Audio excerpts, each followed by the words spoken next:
Hello everyone, आज हम class 11 math chapter second का एग्जाम्पल 7 देखने वाले हैं, जो कि हमारा रिलेशन एंड फंक्शन है।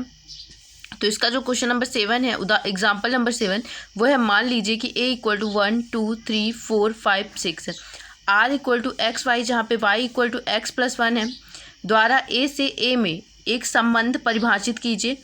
इस संबंध को तीर आरेख द्वारा बताना है और आर में प्रांत सह प्रांत परिसर द्वारा बताना है। तो पहले हम इसका एक तीर आरेख बना लेते हैं, जहाँ पे हमें ए के एलिमेंट्स दिए हुए हैं।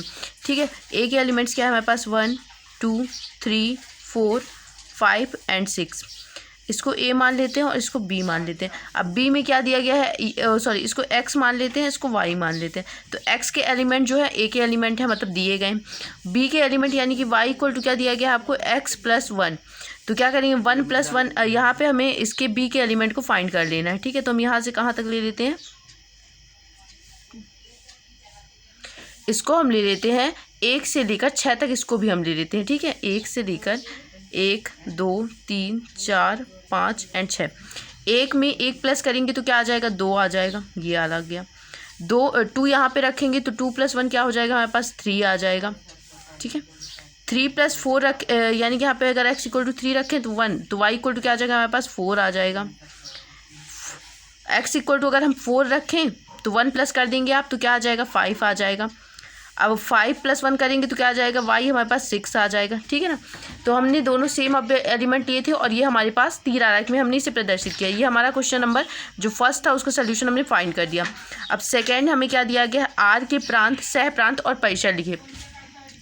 तो आप चाहें तो इसकी परिभाषा के द्वारा, जैसे कि हम हमेशा आर को फाइंड करते हैं, तो आर इसका फाइंड आप कर सकते हैं 1 2, ठीक है ना, 2 3 3 4 4 5, जिसका जिसमें से जिस डोमेन का उसमें को डोमेन बन रहा है, उस एलिमेंट को हम इसमें उठाकर सीधे लिख देंगे।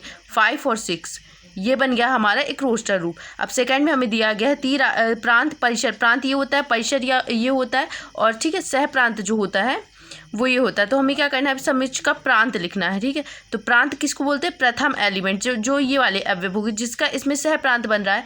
जिस भी प्रांत परिसर का यहाँ पर सह प्रांत बन रहा है ना, उसे ही हम प्रांत बोलते हैं। जो एलिमेंट इसमें जा रहे हैं, ठीक है, हम उनको क्या बोलेंगे, प्रांत।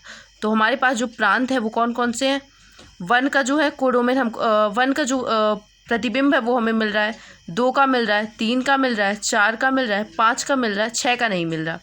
6 का कोई देखिए यहाँ पे कोई प्रतिबिंब बन रहा है, नहीं बन रहा। जिन एलिमेंट का प्रतिबिंब बन रहा है हम बस उन्हें ही प्रांत में लिखेंगे।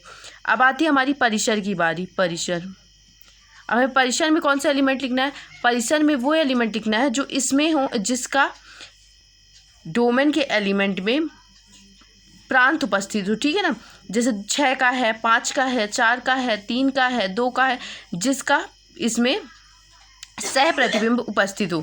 तो यहाँ पे प्रतिबिंब का सह प्रतिबिंब उपस्थित हो, उसे हम परिसर बोलते हैं। तो कौन कौन से उपस्थित है, 6 का उपस्थित है, 5 का उपस्थित है, 4 का उपस्थित है, 3 का, सॉरी उल्टा लिख दिया मैंने, तो 2 का है, 3 का है, 4 का है, 5 का है, 6 का है। ये हमारे पास हो गए प्रांत और परिसर। अब हमें लिखना है सह प्रांत। सह प्रांत यानी कि टोटल एलिमेंट जितने भी इसमें आ रहे हैं उन सबको हम क्या बोलते हैं, सह प्रांत।